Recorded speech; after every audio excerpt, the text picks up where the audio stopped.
Welcome, Counselor Broersma. Hello, how are you guys today? I am good. Thank you for asking. How are you? Well, I think I'm doing pretty well. Oh, good.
Hi, Mayor.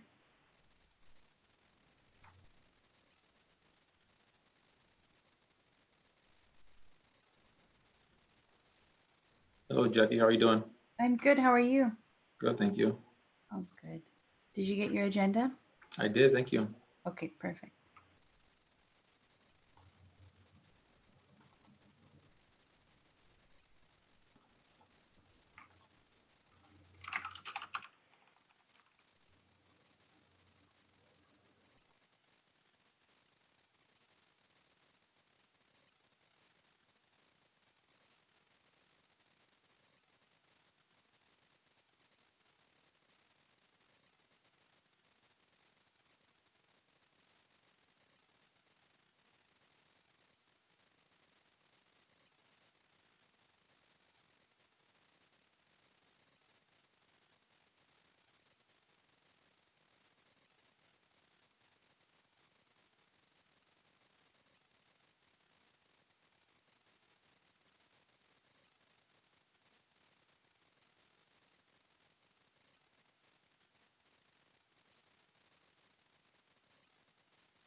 logged in on the phone, but I've got my handset muted. Okay. Are you ending 305? Yes. Okay, that's you. I need to run the restroom real quick. Okay.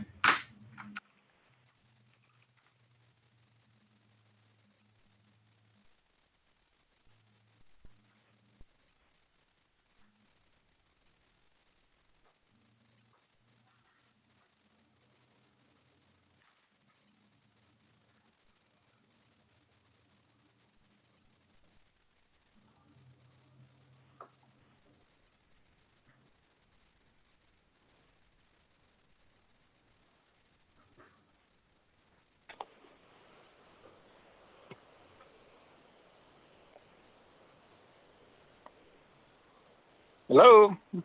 Hi. Is this Counselor Hicks? It's it. Yeah. Okay, perfect. Thank you. Yeah. I didn't have the 826.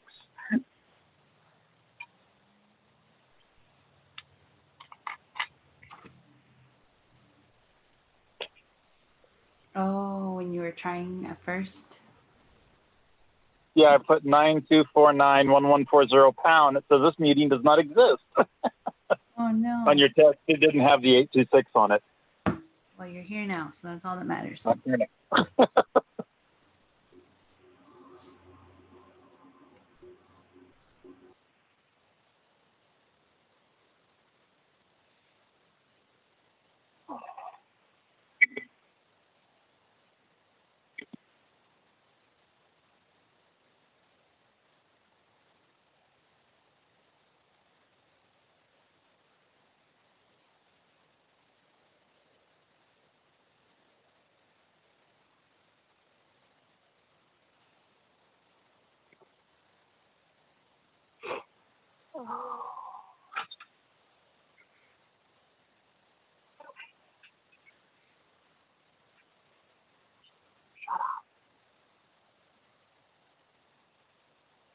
Hello? Hello. Oh,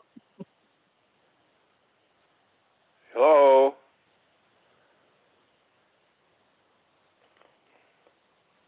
Hello, Counselor Farmer? Yes. Okay, perfect. Thank you for joining.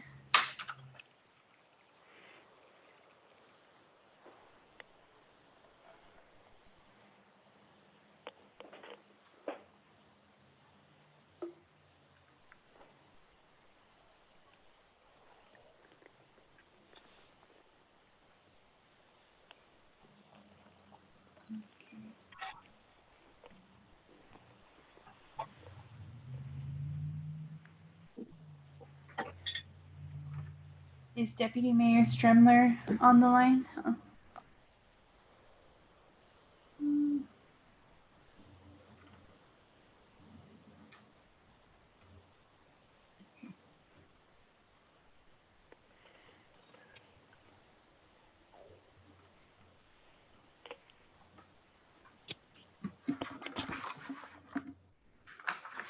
Hello, Jackie.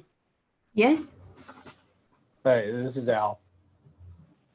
Hey, Chief. Okay, I'm going to change the name here. Yeah, this is just a temporary number until I get it switched over. So, Okay. That's fine. We got you.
Hey, welcome everyone. Today's it's already 6:30. Welcome to the Monday, June 8th, 2020 meeting of the Sunnyside City Council. This is the 5th council meeting held via an online conference application. All city council members and city staff are participating from remote locations. All council votes will be taken by roll call votes. The members of the public can watch our meetings on YouTube, Zoom, or city website. Council, please allow one person to speak at a time. I will call on every member to make sure we have had an opportunity to speak. I will now ask City Clerk Renteria to start our roll call, please. Okay, Mayor Guerrero, Here. Deputy Mayor Stremler,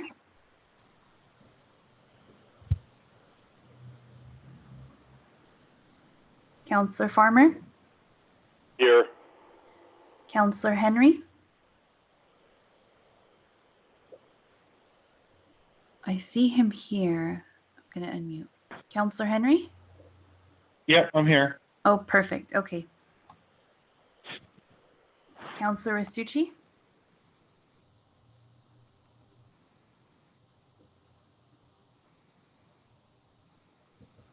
I'm here, Jackie. Thank you. Thank you. Councillor Hicks? Here. Councillor Broersma? I am here. Okay, and let me just check one thing with Jackie, the Deputy one that Ma- ends in 158, I believe that's our deputy mayor. okay, let me see. Deputy Mayor? Yes. Yep, that's you. You are here.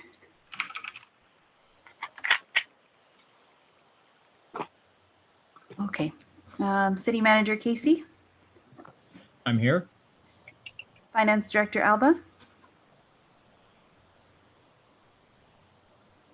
Here. Fire Chief Anderson?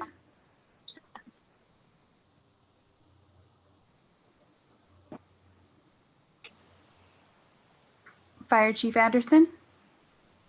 Oh, did you not? I'm here. Okay, perfect. Yeah, he had me on mute. Okay, and Police Chief Escalera is here, I know. Yes. And then Public Works Director Fisher? Here. Perfect.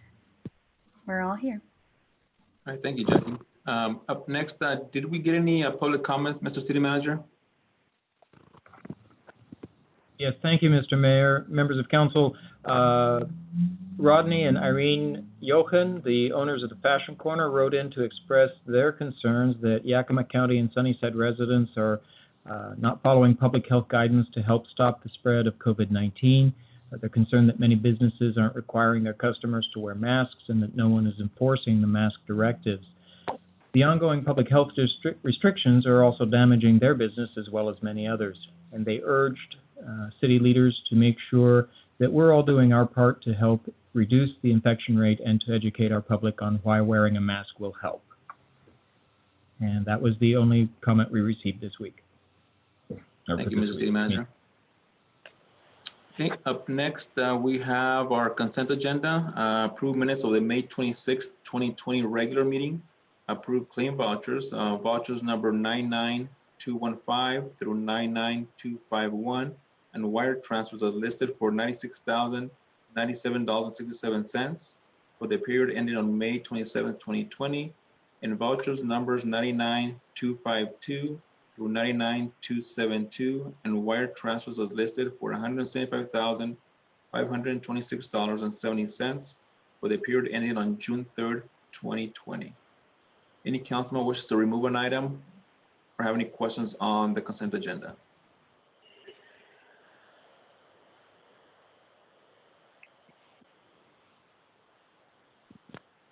Hearing no questions or comments, what is the desire of council on this item?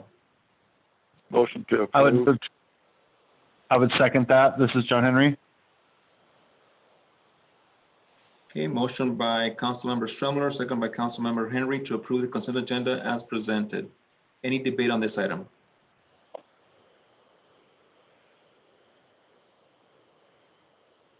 Hearing no debate, the city clerk will now start the roll call vote.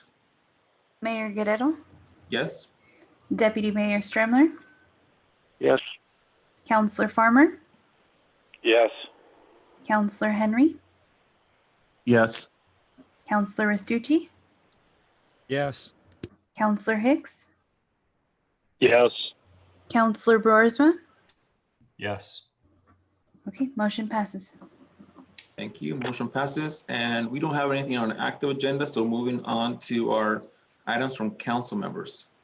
Council request status report. Mr. City Manager. Thank you, Mr. Mayor. This evening, we just have a couple of updates. I'm going to invite each of the department heads to kind of weigh in as appropriate. Let's start with Public Works. We have been continuing to work on the tree replacement plan, and because of the COVID-19 pandemic shutdowns and so forth, landscaping services have been a little, and nurseries have been difficult to, they're not available very much right now. So we don't have much to report there. And Director Fisher, are there any other updates on either the parking, the guardrails, or the planters? No, there's not. All right. Are there any questions on those items for Public Works from council?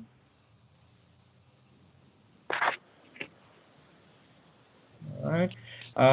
With regard to the other items remaining, we have a monthly report will be coming out shortly for May that will have an update on the fire department's residency program and the progress being made on that.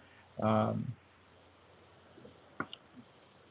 don't know if Fire Chief Anderson, if you would like to say a few words now, or maybe wait, or perhaps wait until council's had a chance to review the monthly report, which will be coming out this week. Yeah, there's really, we've had no change because of the situation with the architects. Okay. All right, then. We'd be happy to answer any questions or see if there's other items council would like to add to the report. Council members, any additional items you want to add to the request status report? This is Deputy Mayor Strumler. Yes, go ahead, sir. What's the status on the downtown planters? Is there any progress being made? Are we going to keep the weeds out of them, or what's the status on those? Mr. Casey?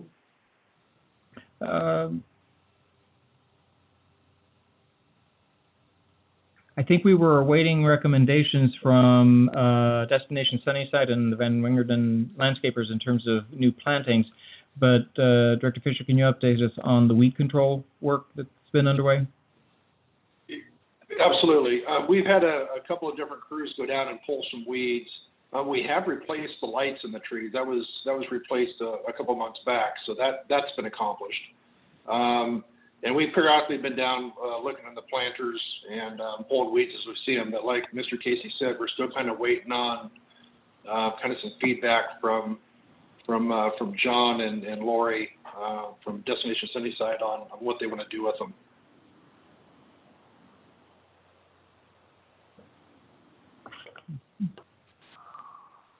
Thank you for that. Any additional items? Or, Mr. Strumler, did you want to add anything to the status report, or was that just a question? That was just a question. Okay. Thank you. Any additional questions or comments about our request status report? Okay, hearing none, we'll move on to our next agenda item, which is other reports, announcements, and questions by council.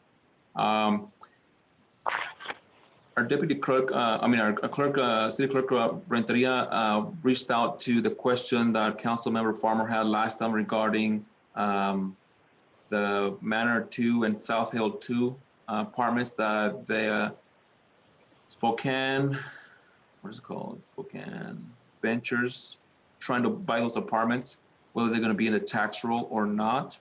And the answer basically said these properties are on the tax roll or they will be taken off. Isabel responded, both Sunnyside Manor 2 and South Hill 2 are currently owned privately. The buyer, Spokane Ventures, is a nonprofit housing provider who plans to apply for property tax exemption to be able to continue serving very low and low income families in Sunnyside, so they will not be on the tax roll.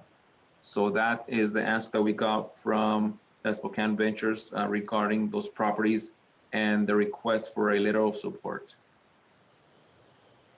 Knowing that, do you council members still feel that it's worth for us to submit a letter of support for them?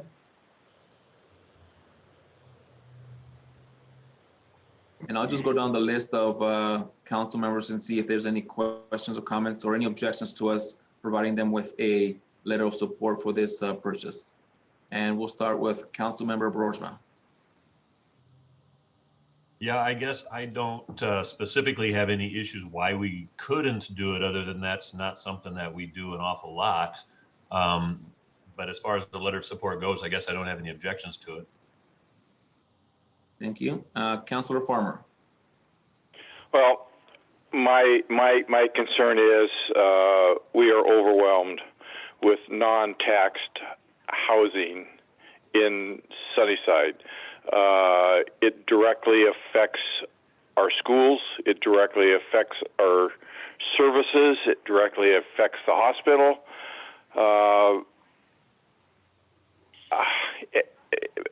And they're going to do it one way or the other. I don't want anybody not to have a safe home to live in, but I have issues with them not paying their fair share. I guess is the only way I can put it. So I've got a little problem there. Thank you. Councilor Henry. Are we just writing a letter, or are they trying to build houses here that they don't pay taxes on? So basically they're planning on purchasing 2 different properties, and they're asking for a letter of support from the city of Sunnyside so they could apply for the loan, it sounds like, for a grant program.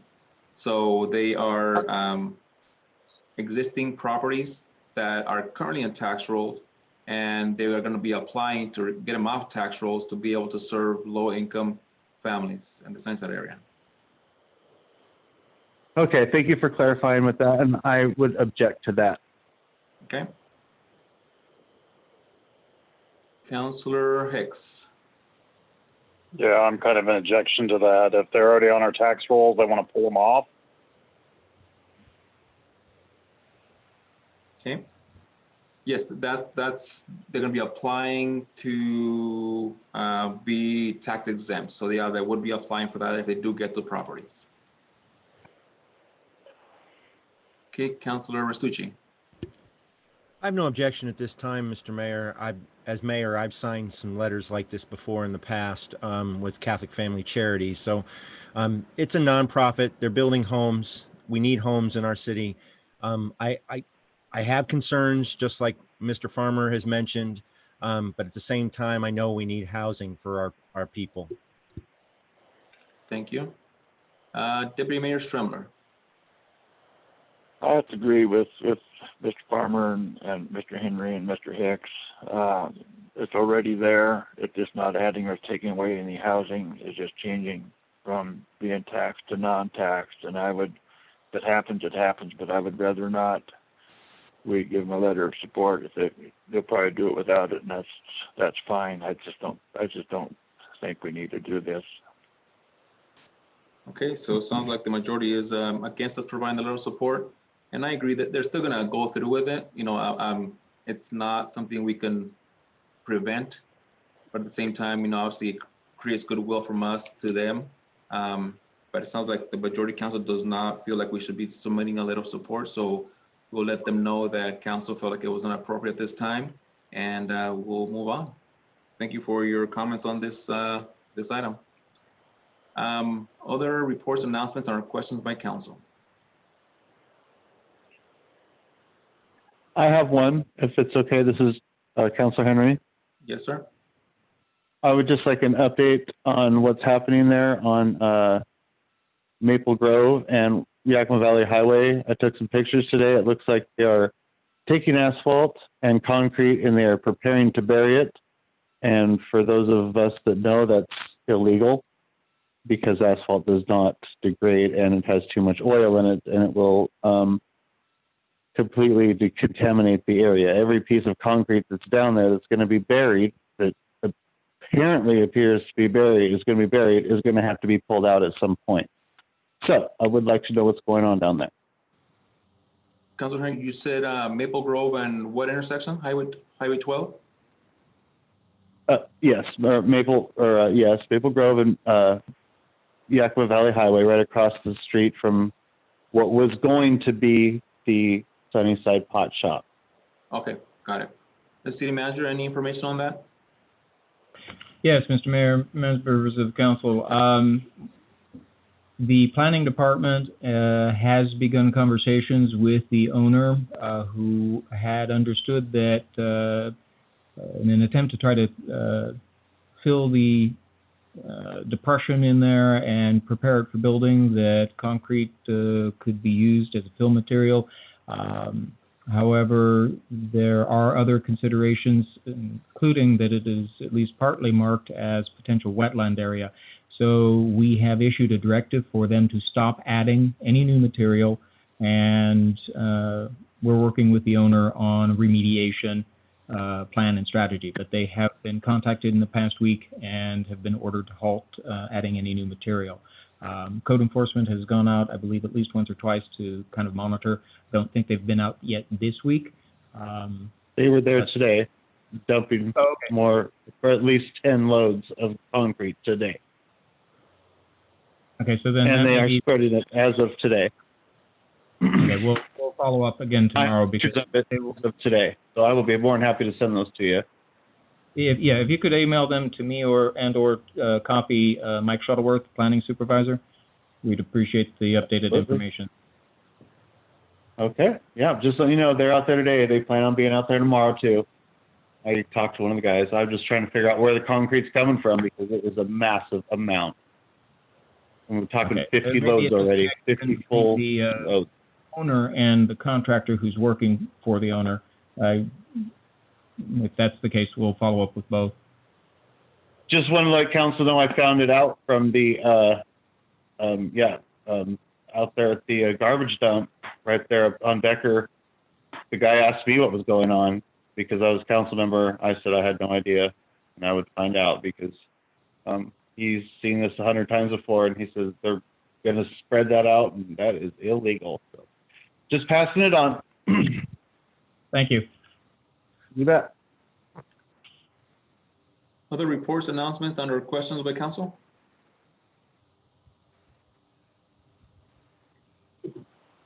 Okay, I have one more. Jackie sent me information regarding our delegates for, let me see what this AWC business meeting that's going to be held on June 25th at 10 a.m. till noon. It says each city may select up to 3 voting delegates, and we need to see if who might be able to attend that meeting and vote for our city. Mr. Mayor? Yes? As an AWC past president, I've already registered for the event, so I'm more than happy to be one of the delegates. Okay, thank you. And I'll be the second one on that one, so we have 2. Anyone else is available June 25th from 10 to noon for this meeting? Normally, I would like to go. This is Councilor Henry, but I will be busy June 25th this year with prior engagements, so I will not be able to attend, unfortunately. Okay.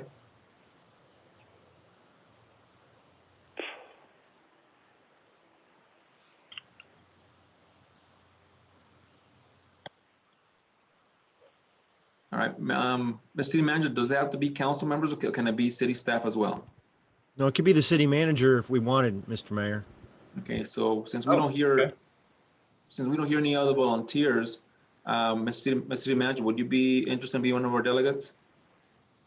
I am available. I'm already registered for the conference for the virtual forums and have that time blocked, so would be honored to. Thank you, sir. Okay, so we got our 3 voting delegates, and Jackie, I'm not sure if you need to register us, so it sounds like a couple already registered. So would I have to register myself, or do you know if I'm already registered? I'll double check. If you aren't registered, I'll make sure you are. Okay, thank you. Okay, so we have that one done. Anything else for reports, announcements, or questions by council? Okay, hearing nothing else, we'll move on to our next agenda item, which is upcoming council meetings. Mr. City Manager. Thank you, Mr. Mayor. Members of council, we have the planning schedule coming up. At this time, June 22nd is scheduled to be our first potential in-person meeting, provided that the current restrictions and suspensions of the Open Public Meetings Act are, in fact, they're set to expire on June 17th at this time. We are working on a physical setup. The council chambers offer some logistical challenges and barriers to being able to have council members all physically present and yet 6 feet apart and otherwise compliant with the other phase 1 restrictions that will still be in place. So our current planning is to make use of the auditorium at the community center, and Public Works Director and City Clerk are working on those arrangements now and planning to finalize them once we know for sure what the circumstances will be after June 17th. But at this point, the main topic for that agenda, other than the consent item, routine items, is the deferred conversation and discussion around the parking and vehicle ordinances with the city's attorney. The city attorney is not himself available, but one of his associates would be available on that date. Otherwise, if we prefer to have the city attorney present, he would be able to more likely attend one of the July meetings. So it's at this point still very tentative kind of agenda. On the July 6th workshop, which at that point we are hopeful to be a little further along, at least to phase 1.5, if not phase 2 of the reopening plan. We anticipate 2 topics: an update for you on the projects that will be underway at the municipal pool, and then kind of a mid-year look at budget expenditures and revenues to date, with possible follow-on at the next regular meeting of the second quarter budget amendment and any recommendations for adjustments that we have at that time on July 13th. Several of the other items that are on the future element of the planning agenda, again, kind of depend on the reopening, the pace of reopening.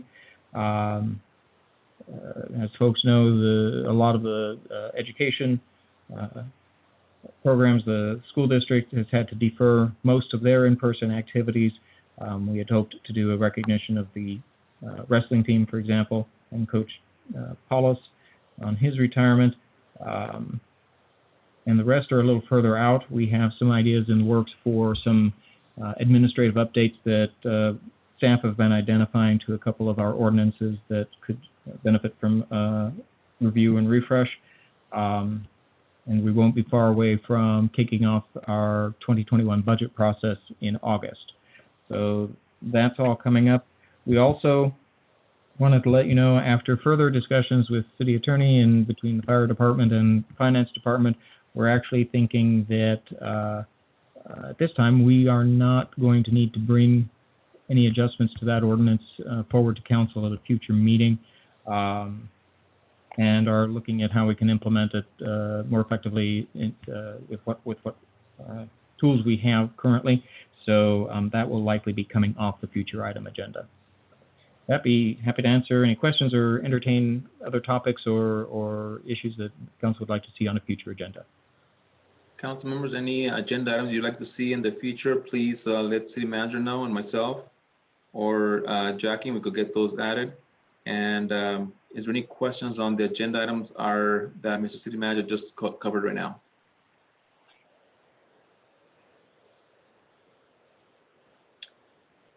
Okay, hearing no questions, we'll move on to our next agenda item, which is items from city manager and department heads. Mr. City Manager. Thank you, Mr. Mayor. Members of council, wanted to update council and the community tonight on a couple of items of kind of very high visibility in the community and in the state and country. First, wanted to speak to the outcomes of the recent First Amendment protests that were held in Sunnyside.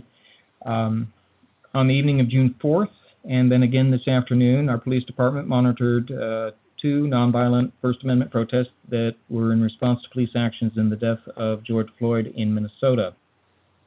Both protests took place at the intersection of Yakima Valley Highway and Lincoln. Last week's protest involved about 50 individuals at its largest. Today's protest involved about 15. In both protests, participants held signs and voiced their concerns to passing motorists, many of whom honked in response. No physical conflicts were reported or occurred. Last week, mindful of some protest events that had become violent in other cities, a few nearby businesses did choose to close a little early, but no businesses closed today. Council's aware, Chief Escalera and I had issued a statement last week noting that the actions in the death of George Floyd were inconsistent with the stated values of the Sunnyside Police Department. Department on its website has long maintained that it views its mission as a partnership with the community to protect life and property, assured the public that we will act responsibly to protect the peace and safety of our community. We've urged the public to remain civil as people exercise all of the rights they're guaranteed under the Constitution. We appreciate all of the work and the dialogue that helped to ensure that these protests went peacefully this week and last week, and so appreciate all that. Turning now to the other matter that has pretty much consumed 2020 for us, which is the COVID-19 pandemic. I regret to inform council this evening that county officials are now reporting 4,929 COVID-19 cases and 96 deaths in Yakima County. That is 215 more cases than yesterday, which is our largest single increase yet. Currently, 48 county residents are hospitalized. And to kind of give a sense of the scale of how this is moving, in April, Yakima County averaged approximately 35 new cases per day. In May, that nearly doubled to about 70 new cases today. So far in June, we are averaging 145 cases per day. I've seen some comments online on the Yakima County Health District in response, and also in response to some articles in the newspapers, news media. Some who are questioning, well, are the numbers so high simply because we're doing more testing here? Health District has tried to clarify that the reports count, the caseload counts one individual equal to one confirmed case, even if that individual has had multiple tests. So it's not driven by the number of tests, it's driven by the number of folks, individuals who test positive. I did look around a little bit today for some context at the counties closest to us in population, Whatcom, Thurston, and Kitsap. They're all in Western Washington. They've been averaging about 10,000 tests between the three of them each. So about 30,000 tests total. We've conducted about 18,000 tests, so we have conducted a higher amount. We have 4,929 cases. Those three counties combined have 746. Even accounting for our higher number of tests, we are experiencing a far higher infection rate in Yakima. And they have a combined population, all three are slightly larger than us, but they're our closest, and two are larger than us and one's smaller. So yeah. I mentioned during the public comment, and we hear from residents concerned about businesses not requiring customers to wear masks. Some want state or local government to do more to enforce the health guidelines. So I responded to them previously about kind of why these aren't mandatory. The Yakima Health District's mask directive does use very firm language, but it is also very explicitly voluntary. It is not enforceable. There are no enforcement mechanisms in it. And starting today, the state required all workers to wear masks on the job, except while working alone or when there's no in-person interaction. That's enforced through the Department of Labor and Industries. However, even the governor's order, the state's order, does not require businesses to make their customers wear masks, nor does it require the public in general to wear masks. And what we've heard from health officials as to why these aren't being made mandatory or enforceable is that, frankly, they're being kind of realistic about the likelihood of enforceability working.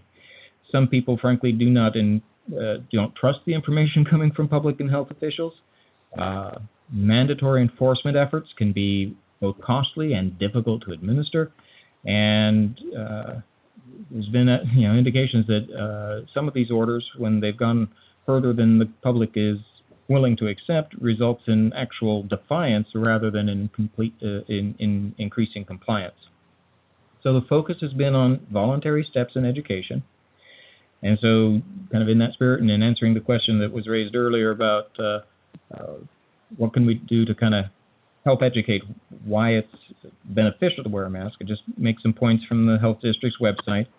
It is easy for an infected person to transmit the coronavirus to someone else through cough or sneezing, but also just talking face-to-face days before they even know they are infected. And while the masks are not a perfect barrier to infection, they do help.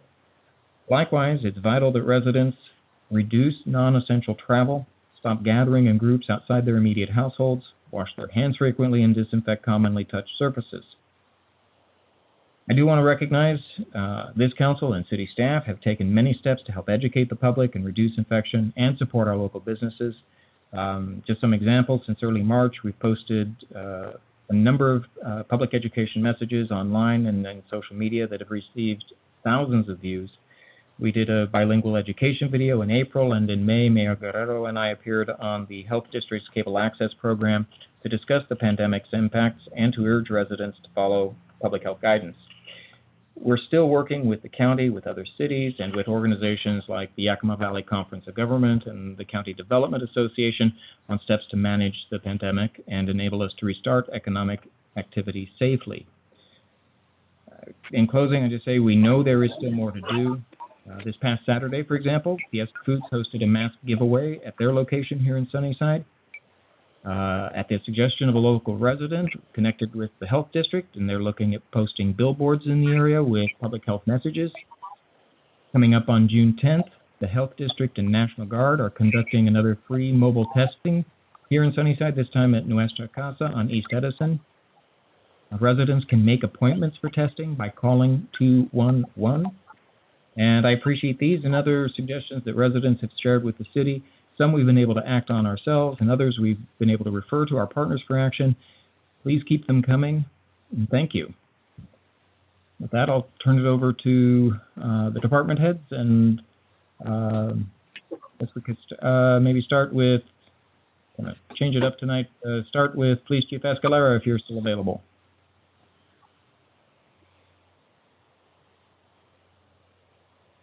Yes. One thing I have to announce this evening really is what you covered, the two protests. Both protests went very well. We took a very good approach to showing them that our support and wanted to helping them with their cause, and it really furthered things, and they were very pleased with helping them out today. Both crews were very easy to deal with, so it went very well. The second crew was that one marched down YVH almost to Edison, turned around and came back. So they were a little bit more proactive in that particular effort. The other was more static and remained at the intersection, but definitely had more people in and out. So all in all, it all ended well.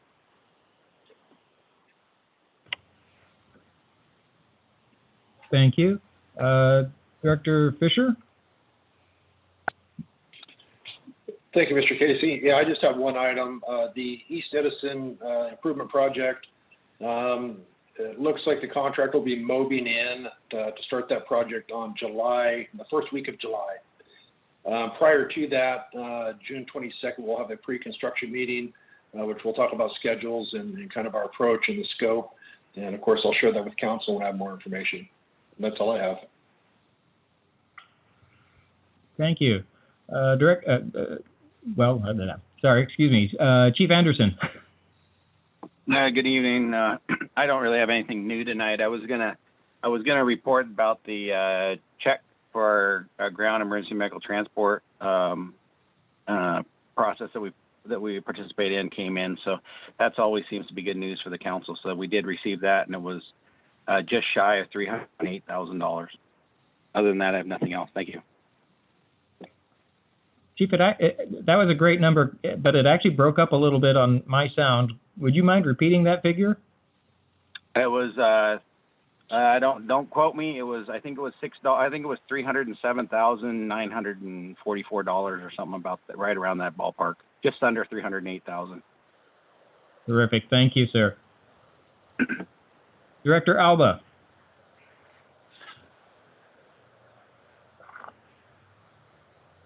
Sorry, I was having trouble unmuting.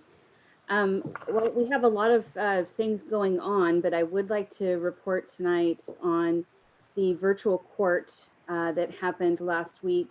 Tuesday was their first kind of stab at it. And while there were a few bumps in the road, it actually went quite well. Normally when they schedule cases, when we're in our active court sessions, they get probably between 55 to 60% people that show up for court. With this drive-through court, we had at least 70% participation, which was really quite unexpected and did lead to a few logistical problems. Having that many cars in the parking lot, and people did have to wait a little while, but they were very forgiving of that. Happy to be getting their due process. Our court crew really did a great job. It's been very struggling for them because basically they've had to reset cases time and time again. And some of these people have had their cases reset already 3-4 times. So this allowed them to clear some of those cases and then actually get the people in touch with their lawyers, make sure that they had the right paperwork. So overall, it was a really, really good day for our court and for the justice system.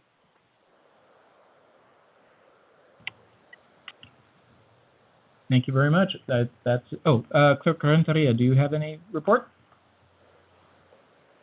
The only thing I can share is the census report responses at 50.9% of Sunnyside residents responding to it.